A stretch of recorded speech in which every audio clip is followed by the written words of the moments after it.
परम आदरणीय पारी सात संगत जी, प्यार से कहना धन निरंकार जी। सात संगत जी, कल परसों सात संगत जी 20 तारीख को प्यारी सात संगत जी सारा समाज करवा चौथ का व्रत मनाने जा रहा है और प्यारी सात संगत जी सभी सुहागन स्त्रियां अपने पति की लंबी आयु के लिए यह व्रत रखेंगी।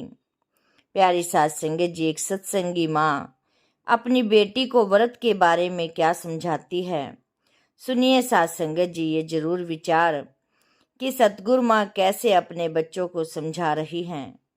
प्यारी सात संगत जी, एक बेटी की शादी को कुछ ही समय हुआ था और करवा चौथ का व्रत आ गया।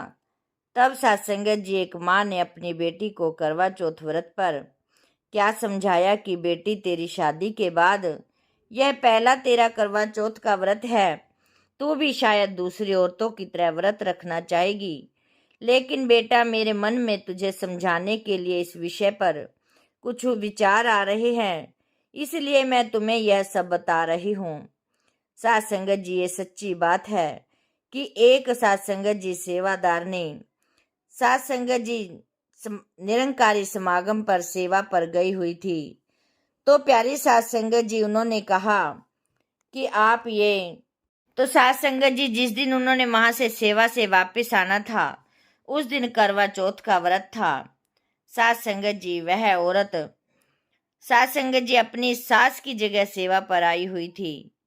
सात संगत जी, जब उनकी सासू माँ ने वहां पर सात संगत जी सेवा में जाना था तो उन्होंने बस में सात संगत जी नाम लिखवाया था, लेकिन सात संगत जी एक दिन पहले ही उनकी थोड़ी सी तबीयत खराब हो गई।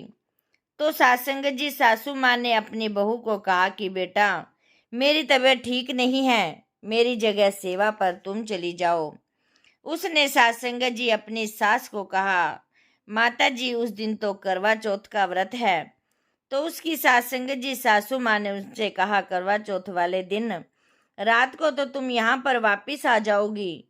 और सात संगत जी वह मान गई और सेवा पर चली गई।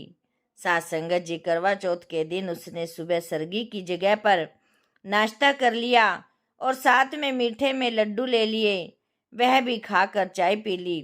दोपहर के समय वहां पर बैठकर सेवादार सभी सात संगत जी सेवादारों ने लंगर कर रहे थे।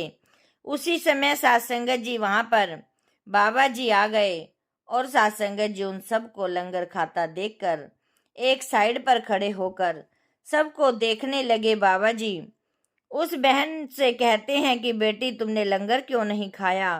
तो वह हाथ जोड़कर बोली, बाबा जी आज मेरा करवा चौथ का व्रत है। तो बाबा जी ने कहा, बेटा व्रत रखना कोई गलत बात नहीं, अगर हम एक दिन भूखा रहेंगे तो इससे हमारा शरीर ठीक रह जाता है, भूखा रहने से फर्क नहीं पड़ता। अगर तुम सोचो कि व्रत रखने से मेरे पति की उम्र लंबी होगी, ऐसा नहीं है बेटा। अगर भूखा रहने से पति की उम्र बढ़ जाती तो कोई भी सास अपनी बहू को कभी भी कुछ खाने को ना देती। अगर तुम ऐसा समझती हो कि व्रत रखने से पति की उम्र लंबी होगी तो तुम्हारी सोच भी बाकी औरतों की तरह गलत है।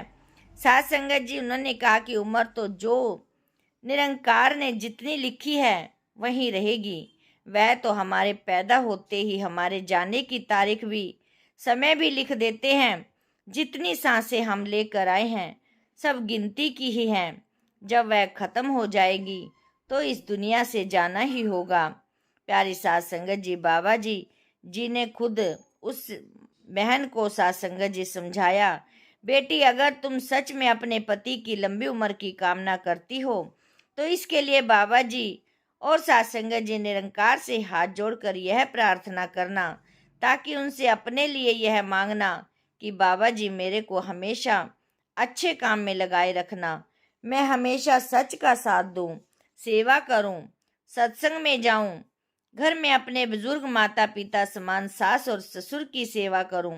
देखना उन दोनों के आशीर्वाद से तुम्हारे घर में खुशियां ही खुशियां होंगी, तुम्हारा मन कभी चंचलता में ना भटक जाए।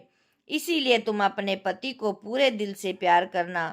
अगर तुम अब उनकी लंबी उम्र चाहती हो तो उनके मन को हमेशा शांत रखना। अगर वह कुछ कहें तो उनको आगे से कोई जवाब मत देना। थोड़ी देर में उसका गुस्सा शांत हो जाएगा और सब कुछ ठीक हो जाएगा। अगर तुम उनको आगे जवाब दोगी तो बात बिगड़ जाएगी। बेटा, परिवार में सबसे मिलजुल कर रहना, अपने सास ससुर की अच्छी बातों को ग्रहण करना और उन्हें अपने माता पिता समझकर हमेशा उनका कहना मानना और उनकी सेवा करना।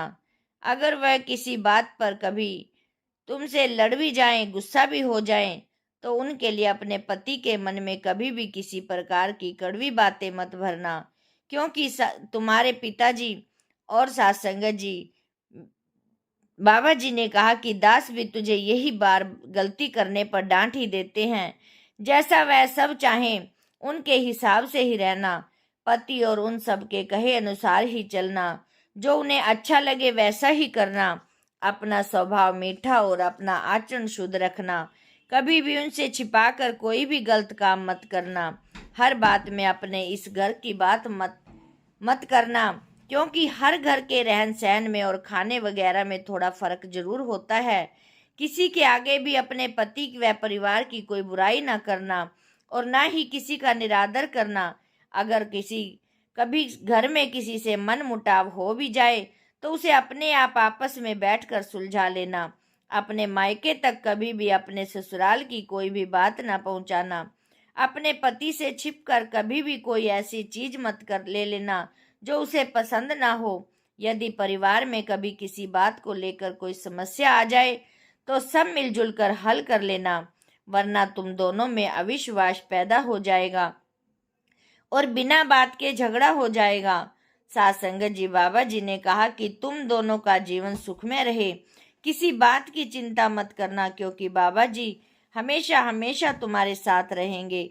सत्संग घर में जाकर सेवा करना, तुम दोनों का स्वास्थ्य भी ठीक रहेगा, क्योंकि घर में हम सारा दिन रात सत्संगत जी घरों में रहते हैं। वहां जाकर तुम्हें ताजी हवा मिलेगी और सेवा करने से शरीर भी स्वस्थ रहेगा।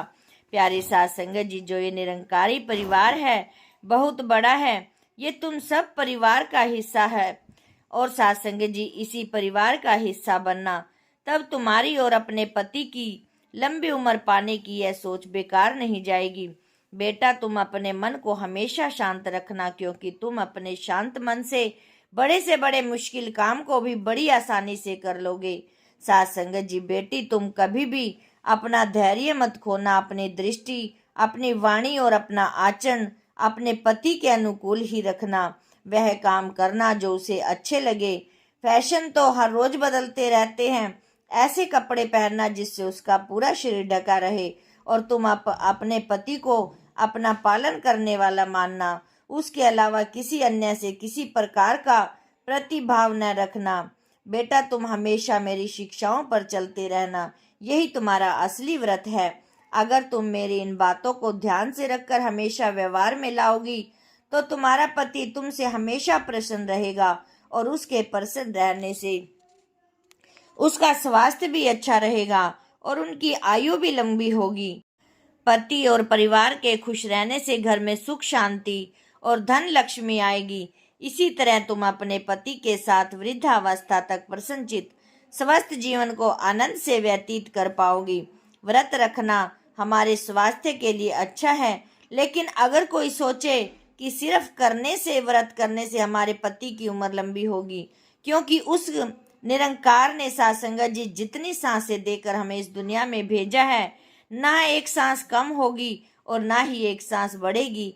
हमारे सत्संगत जी जो भी पति की उम्र में जैसा सत्संगत जी जितने निरंकार ने लिखी है उतनी ही होगी। सत्संगत जी, दासी ने सत्संगत जी यही विचारों में सुना कि सत्संगत जी बाबा जी ने इतने प्यार से और इतने आराम से सत्संगत जी उन बहन को समझाया कि सत्संगत जी, बाबा जी ने कहा कि तुम बेटा मेरी बातों पर अमल करोगी, बाबा जी तुम दोनों को हमेशा खुश रखेंगे और तुम्हारे परिवार को भी फलता फूलता रखेंगे।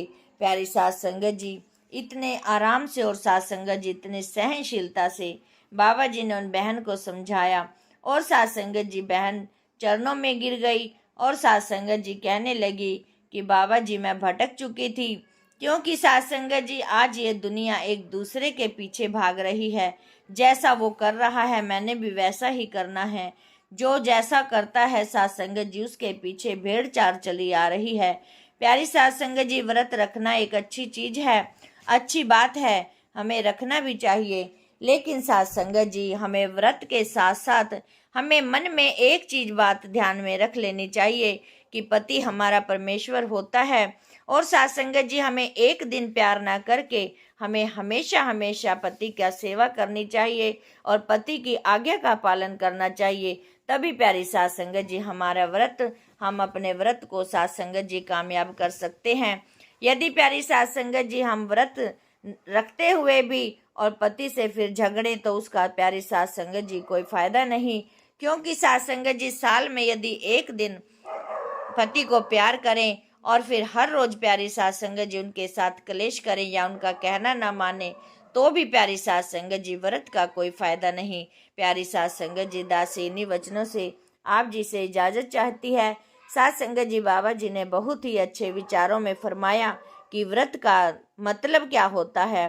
प्यारी साथ संगत जी, आशा करेगी दासी कि आप सभी को प्यारी साथ संगत जी बाबा जी का ये विचार समझ आया होगा। प्यारी साथ संगत जी, दासी से बोलते समय बहुत सारी कमियां हो जाती हैं। दासी को अनजानी बच्ची समझकर क्षमा कर देना और साथ संगत जी दासी के पेज के साथ जुड़े रहना। साथ संगत जी प्यार से कहना। धन्य निरंकार जी।